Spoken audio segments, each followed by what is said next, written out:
কোনো কিছু রান্না নাই, তবে আজকে দেখি ফ্রিজ মিলে কি আছে।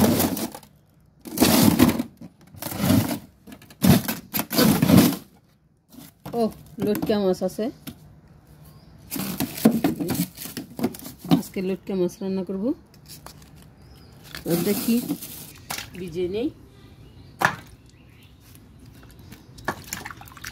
বড় বড় বিশাল বড় বড় লটকা মাছ আছে।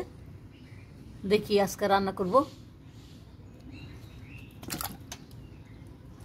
বড় বড় লটকা মাছ, তো লটকা মাছ খুব স্বাদের একটা মাছ।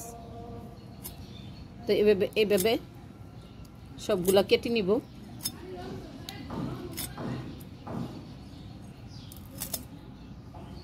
মাথাটা আগেই খুলে গেছে।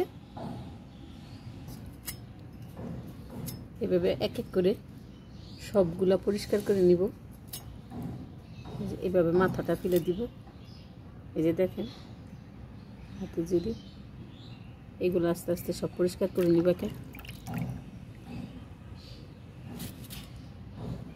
এভাবে বড় বড় করে টুকরা করে নিতে হবে।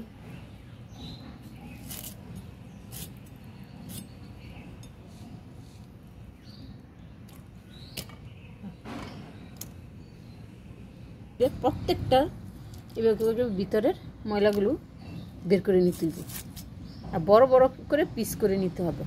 আমাদের কাছে লটকা মাছ তেলে দিলেই ছোট ছোট হয়ে যায়।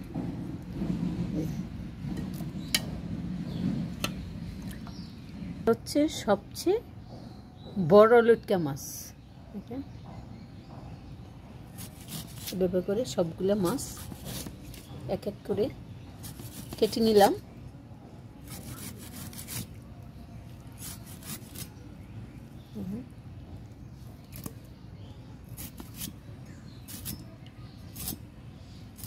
আজকে ভাইয়ের জন্য, পরিবারের সবার জন্য অনেকগুলা লটকা মাছ বড় বড় করে টুকরা করে নিলাম, করে ধুয়ে নিব।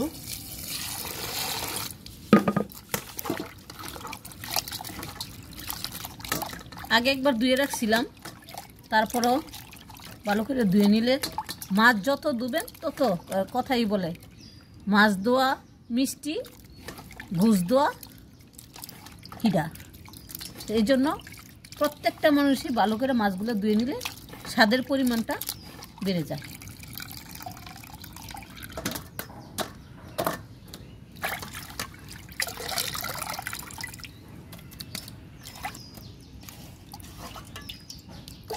এখন জ্বালিয়ে দিচ্ছি আগুন।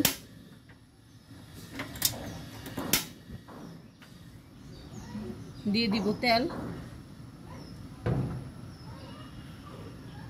লটকা মাছ তো এই জন্য তেল একটু বেশি লাগবে।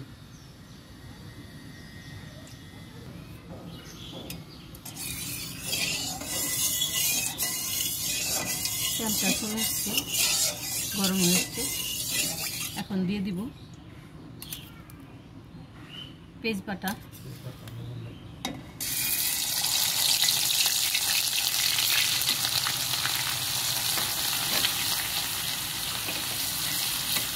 এক এক করে সবগুলো মশলা দিয়ে দিব। এখন দিয়ে দিব রসুন বাটা,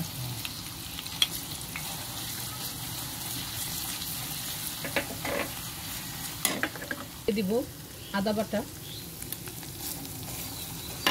আদা কি হয়, মাছটার স্বাদের পরিমাণটা বেড়ে যায়। দিব জিরা বাটা। লটকা মাছে একটু জিরা না দিলে ফ্লেভারটা ভালো হয় না, খাইতেও টেস্ট লাগে না। বাদামি হয়ে গেছে, এখন দিয়ে দিব একটু পানি।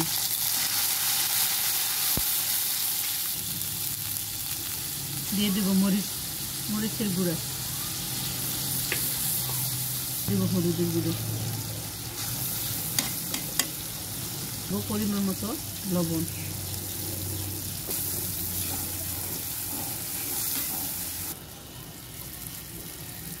এই যে বড় বড় মাছের পিসগুলো, লটকা মাছ একটু মশলা টশলা অন্য সব কিছু সব মাছের মধ্যে দেওয়া যায় না, কিন্তু লটকা মাছের মধ্যে একটু মশলা দিতে হয়।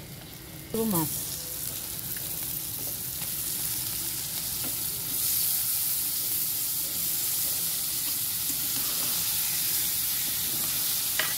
লটকা মাছ এতটাই নরম যে লাড়া দিতে গেলেও মনে হয় যে ব্যথা পাইব, এই জন্য আস্তে আস্তে লাড়া দিতে হয়।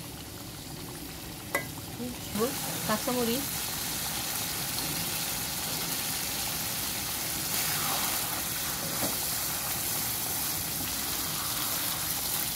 লটকা মাছ যখন শুটকি থাকে তখনও কিন্তু একটু বেজে পানি দিলে কিন্তু নরম হয়ে যাবে, আর এটা তো কাঁচা মাছই।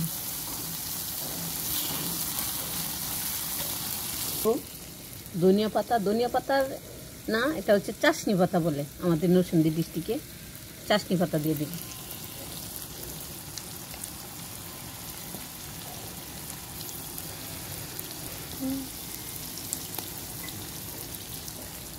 লটকা মাছ রান্না শেষ, আপনারা খেয়ে বলবেন যেটা কেমন হয়েছে।